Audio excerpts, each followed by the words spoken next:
Hi everyone. Next JS के इस part के अंदर हम लोग पोस्ट एपीआई को इंटीग्रेट करने वाले हैं। देखो, एपीआई को इंटीग्रेट करना, एपीआई को कॉल करना, दोनों एक ही चीज होती हैं। इनके अंदर आपको कभी भी कंफ्यूज नहीं होना है। और हम लोग कौन सी एपीआई को यहाँ पे इंटीग्रेट करने वाले हैं? नेक्स्ट जेएस के लास्ट पार्ट के अंदर ही हम लोगों ने एक एपीआई बनाई थी पोस्ट मेथड के साथ में, और उसको हम लोगों ने पोस्टमैन के साथ अच्छे से टेस्ट भी करा था।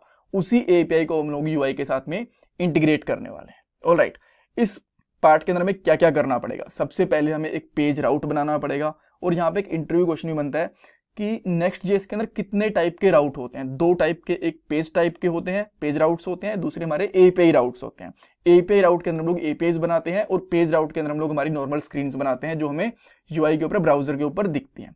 उसके बाद हम लोग एक फॉर्म बनाएंगे, उसमें कुछ इनपुट फील्ड्स को ऐड करेंगे।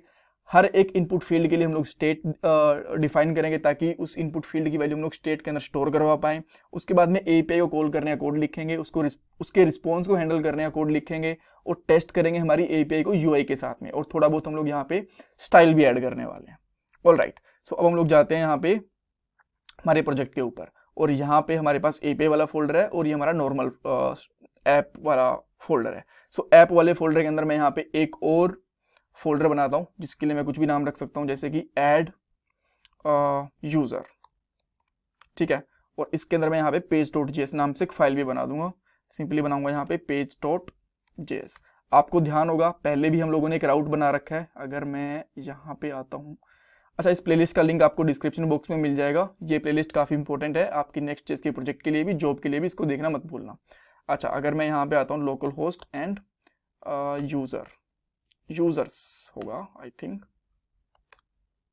राइट। तो आपको यहाँ पे यूजर्स की लिस्ट दिख रही है और उनकी डिटेल भी दिख रही है। सो सेम इसी तरीके से मैं यहाँ पे एक और राउट बना रहा हूँ ऐड यूजर करके। ठीक है, तो ये मैंने बनाया यहाँ पे ऐड यूजर, इसका page.js नाम से एक फाइल बनाई। यहाँ पे फंक्शन बनाता हूँ, इसका मैं यहाँ पे नाम रखता हूँ पेज, और इसके अंदर अभी के लिए हम लोग जस्ट कुछ स्टैटिक रिटर्न कर देते हैं। उसके बाद में इनपुट फील्ड्स वगैरह भी इसके अंदर अच्छे से ऐड करेंगे। यहाँ पे h1 टैग लिखा मैंने, और यहाँ पे सिंपली कर देता हूँ ऐड न्यू यूजर। ठीक है, और इसको हमें एक्सपोर्ट भी करना पड़ेगा, डिफॉल्ट, एक्सपोर्ट डिफॉल्ट। अब मैं यहाँ पे आके इसको चेक करता हूँ ऐड यूजर के लिए, और जैसे मैं यहाँ पे ऐड यूजर वाले राउट के ऊपर जाऊंगा, तो ये जो हम लोगों ने h1 टैग लिखा था, ये हमें एज ए आउटपुट यहाँ पे दिख गया। अब हमें यहाँ पे क्या करना है, कुछ इनपुट फील्ड्स बनानी है, राइट। इसके अंदर आप चाहो तो कुछ क्लास भी दे सकते हो, बट मैं बाद में दूंगा स्टाइल वगैरह के लिए। बट अभी मैं डायरेक्टली यहाँ पे इनपुट फील्ड लेता हूँ। सो मैं यहाँ पे लूंगा input type text, place holder, enter name. इसको मैं यहाँ पे बंद कर दूंगा। अब देखते हैं, हमारे पास एक फील्ड बन गई होगी यहाँ पे। लेकिन आपको पता है कि जब भी हम लोग इनपुट फील्ड्स, बटन वगैरह डिक्लेयर करते हैं, तो हमें कौन से टाइप का कंपोनेंट चाहिए होता है? क्लाइंट वाला, और बेटर तरीके से हम लोग उसको बोलते हैं क्लाइंट कंपोनेंट। ठीक है, सो यहाँ पे हम लिखेंगे यूज क्लाइंट। अब हम लोग इसके अंदर पूरी की पूरी HTML की प्रॉपर्टीज, इवेंट्स वगैरह अच्छे से यूज कर पाएंगे। अच्छा, यहाँ पे आते हैं, एक हमारे पास इनपुट फील्ड हो गई है। उसके बाद में दो इनपुट फील्ड और बनाते हैं। यहाँ पे करता हूँ एंटर एज, एंटर ईमेल। वापस से यहाँ पे आते हैं, तीनों फील्ड बन गई। अब मैं यहाँ पे एक बटन भी ऐड कर लेता हूँ, बटन ऐड करता हूँ, यहाँ पे लिख देता हूँ ऐड यूजर। यहाँ पे हमारे पास 4 फील्ड बन गई। अब थोड़ी सी इसकी स्टाइल कर लेते हैं, ताकि थोड़ी सी बेटर दिखे हमारा ये वाला पेज।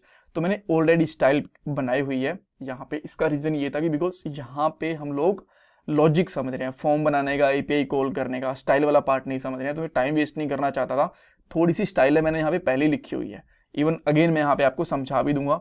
ये जो इनपुट फील्ड वाली क्लास है ना, इसको यहाँ से उठाओ और इनके साथ में ऐड कर लो। तो मैं यहाँ पे लिखूंगा क्लास नेम, इसको मैंने ऐड करा, सेम इसको मैं यहाँ पे भी पेस्ट कर देता हूँ। ठीक है, और इसको हमें ऊपर से इंपोर्ट भी करना पड़ेगा। तो आप सिंपली यहाँ पे करो इंपोर्ट और स्टाइल .css। ठीक है, सेव करेंगे। पहले हम लोग हमें एक ही फोल्डर बाहर जाना है। देखो, ऐड यूजर वाला फोल्डर है, उसके बाद में एक और फोल्डर है हमारा ऐप वाला। तो हम लोग 2 फोल्डर बैक जाएंगे, और अगर आप यहाँ पे चेक करोगे तो स्टाइल अप्लाई हो जाना चाहिए था। यहाँ पे देखो, स्टाइल थोड़ा सा अप्लाई हमारा हो गया। ठीक है, सेम इसी तरीके से बटन के लिए भी हम लोगों ने .btn नाम से क्लास बनाई हुई है। ये क्लास में यहाँ पे ऐड कर देता हूँ। तो मैं सिंपली लिखूंगा क्लास btn, सेव करता हूँ। यहाँ पे इसकी हमारे पास स्टाइल भी आ गई है। और जो हम लोगों ने एक और क्लास बनाई हुई है यहाँ पे ऐड यूज़र नाम से, ताकि थोड़ा सा सेंटर वगैरह के अंदर आ जाए, मार्जिन वगैरह लगा जाए। तो इसके लिए जो ये हमारा क्लास है ऊपर इसका डिव वाली, इसके अंदर मैं यहाँ पे ऐड यूज़र नाम से क्लास दे दूंगा और हमारे पास जो फॉर्म है अब सेंटर के अंदर आ गया है। परफेक्ट। ये स्टाइल मैं यहाँ पे स्क्रीन रोक देता हूँ, अगर आपको देखनी है तो आप देख सकते हो। राइट, बाकी जैसे ही ये वीडियोस कुछ बनेगी मैं गिटहब के ऊपर कोड डाल दूंगा, जिसका लिंक मैं डिस्क्रिप्शन के ऊपर के अंदर दे दूंगा जल्दी ही। ऑलराइट, अच्छा अब हमारा नेक्स्ट काम क्या है कि इनके अंदर जो ये इनपुट फील्ड्स है ना, इनकी वैल्यूज को गेट करना, और उसके लिए हमें क्या चाहिए, स्टेट। तो मैं यहाँ पे क्या करता हूँ, कॉन्स्ट नेम सेट नेम और यहाँ पे यूज स्टेट लूंगा, use state. By default value इसकी रहेगी हमारी एम्प्टी। सेम इसी तरीके से मुझे दो स्टेट और डिफाइन करनी है, तो मैं कॉपी एंड पेस्ट कर लेता हूँ। यहाँ पे करूंगा एज सेट एज, उसके बाद में ईमेल एंड सेट ईमेल, तीनों फील्ड बन गई हमारी। परफेक्ट। अच्छा अब हमें यहाँ पे एक इवेंट भी ऐड करना पड़ेगा which is on change event. ठीक है, जैसे इसके अंदर हमारे पास चेंज होगा तो हम चाहते हैं कि इसकी वैल्यू हमारे पास इस स्टेट के अंदर आके स्टोर हो जाए। ठीक है, तो इसके लिए सबसे पहले एक कॉल बैक फंक्शन जाएगा, यहाँ से इवेंट निकलेगा हमारा, और सेट नेम के अंदर हम लोग क्या स्टोर करवा लेंगे, event dot target dot value. ठीक है, और यहाँ पे मैं एंटर भी कर देता हूँ, जो इसकी वैल्यू रहेगी वो हम लोग बाइंड कर देते हैं इस नेम के साथ। तो मैं यहाँ पे लिखूंगा नेम। अब मैं यहाँ पे अगर सिंपली कर रहा हूँ अनिल, तो इसकी वैल्यू यहाँ पे प्रॉपरली आ रही है। ठीक है, अच्छा अब ताकि फटाफट से काम हो पाए मैं इसको कॉपी करता हूँ यहाँ से, और इसको मैं यहाँ पे पेस्ट कर देता हूँ दोनों जगह के ऊपर। और जैसे मैं पेस्ट करूंगा तो यहाँ पे क्या आएगा, सेट एज, और यहाँ पे क्या आएगा, सेट ईमेल आईडी। परफेक्ट। और यहाँ पे हम लोग वैल्यू को भी इसी तरीके से कॉपी कर देंगे। अगेन मैं इसको कॉपी एंड पेस्ट करूंगा यहाँ पे, ताकि फटाफट से हमारा काम हो जाए। यहाँ पे डालूंगा एज और यहाँ पे डालूंगा ईमेल आईडी। ठीक है, सब कुछ प्रॉपरली काम कर रहा है, ग्रेट। अब हमें इन तीनों की वैल्यू गेट करनी है, चेक करते हैं कि एक फंक्शन के कॉल होने पे इनकी वैल्यू गेट कर पा रहे हैं कि नहीं कर पा रहे हैं। तो मैं यहाँ पे करूंगा ऑन क्लिक फंक्शन कॉल, और यहाँ पे लिखूंगा ऐड यूजर, ये मेरा फंक्शन का नाम है। ठीक है, सो ये मैं फंक्शन यहाँ पे बनाऊंगा, लेकिन मैं यहाँ पे कॉन्स्ट डिक्लेयर करूंगा, जिसका नाम लिखूंगा मैं ऐड यूजर, और ये एक हमारा एरो फंक्शन, एरो टाइप का फंक्शन होगा। और यहाँ पे एक बार के लिए कंसोल डॉट लॉग के अंदर मैं यहाँ पे name age and email ID ये तीनों रख लेता हूँ, ताकि ईमेल आईडी रख लेता हूँ ताकि हम इनको चेक करें कि हमारे पास वैल्यू प्रॉपरली आ भी रही है कि नहीं आ रही है। सो अगर मैं डायरेक्टली यहाँ पे कुछ नेम एंटर करता हूँ, नेम, उसके बाद में है मेरे पास यहाँ पे as let's say 28 and email है यहाँ पे anil@test.com। जैसे मैं ऐड यूजर पे क्लिक करता हूँ तीनों वैल्यूज मुझे मिल गई, name age and email ID. ठीक है, अब हम लोग इस फंक्शन के अंदर एपीआई कॉल कर सकते हैं, तीनों की तीनों वैल्यूज भेज सकते हैं। परफेक्ट। ठीक है, तो अब इस फंक्शन को जैसे मैं एपीआई कॉल करूंगा तो मुझे इसको असिंक बनाना पड़ेगा, बिकॉज एपीआई हमेशा क्या रिटर्न कर दिया है, प्रॉमिस। तो मैं यहाँ पे लेता हूँ लेट डेटा या फिर रिस्पॉन्स ले लेता हूँ, जो भी आप लेना चाहो उसको ले सकते हो। उसके बाद मैं यहाँ पे अवेट करता हूँ किसका, फेच का। और जैसे हम लोग यहाँ पे फेच एपीआई कॉल करते हैं, फर्स्ट फेच एपीआई के अंदर फर्स्ट पैरामीटर जाता है हमारा एपीआई का यूआरएल, ये आपको पता होगा, ये रखा। आफ्टर दैट सेकंड पैरामीटर के हम लोग यहाँ पे मेथड भेजेंगे। कौन सा मेथड यूज कर रहे हैं हम लोग, पोस्ट। ऑलराइट, अच्छा उसके बाद में हम लोग यहाँ पे बॉडी भेजेंगे। ठीक है, और बॉडी को हम लोग हमेशा स्ट्रिंग जेसन डॉट स्ट्रिंगिफाई यानी कि स्ट्रिंग की फॉर्मेट में भेजते हैं, कभी भी जेसन की फॉर्मेट में नहीं भेजते। सो इसके लिए हमें क्या करना पड़ेगा, एक ऑब्जेक्ट बनाएंगे, name age and email ID, इन तीनों को हम लोग स्ट्रिंगिफाई कर देंगे, स्ट्रिंग बना देंगे, बिकॉज ये पहले वेरिएबल थे। इतना कोड लिखने के बाद ये ऑब्जेक्ट बन गए, और जैसे हम लोगों ने जेसन डॉट स्ट्रिंगिफाई करा, इसका मतलब है कि जेसन को स्ट्रिंग के अंदर कन्वर्ट कर दो, तो वो भी हम लोगों ने कर दिया। परफेक्ट। अच्छा अब हमारे पास यहाँ पे सारे के सारे काम हो गई। अब अगर चाहो तो आप डेटा को बिकॉज जो रिस्पॉन्स आएगा हमारा जेसन फॉर्मेट में नहीं होता, तो उसको हम लोग जेसन फॉर्मेट के अंदर अगेन कन्वर्ट करते हैं जेसन वाले मेथड से, और जेसन वाला मेथड अगेन फिर से एक प्रॉमिस रिटर्न करता है, तो हम लोग यहाँ पे इसको भी अवेट करवा देंगे। परफेक्ट। अब हम लोग चाहे तो इस डेटा को यहाँ पे कंसोल डॉट लॉग करवा सकते हैं। डेटा लिखूंगा मैं यहाँ पे, और अब मैं यहाँ पे चेक करता हूँ कि क्या आता है। जैसे मैं इसको कॉल करता हूँ एक एरर आ गया।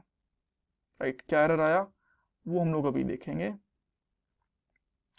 Okay, data is not defined there, सही बात है, डाटा डिफाइंड नहीं है बिकॉज हम लोगों ने इसका नाम रिस्पॉन्स रखा हुआ है, सॉरी फॉर दैट। ठीक है, अगेन सब कुछ क्लियर करेंगे।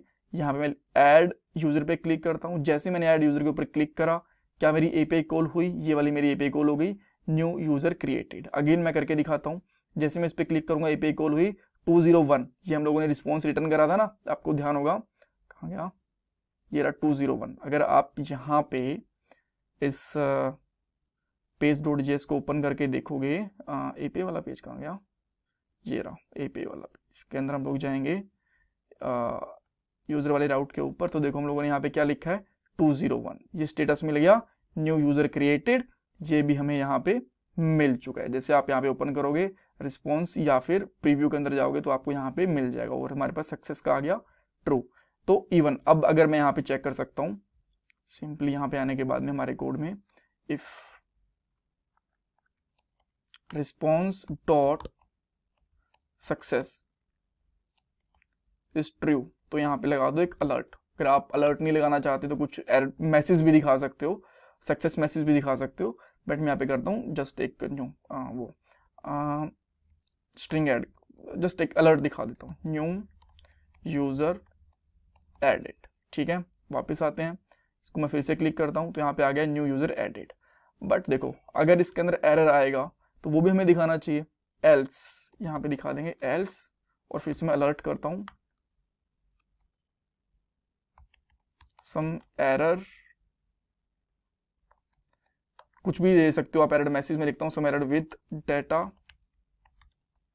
Please check and try again. ठीक है, ये दे देता हूँ।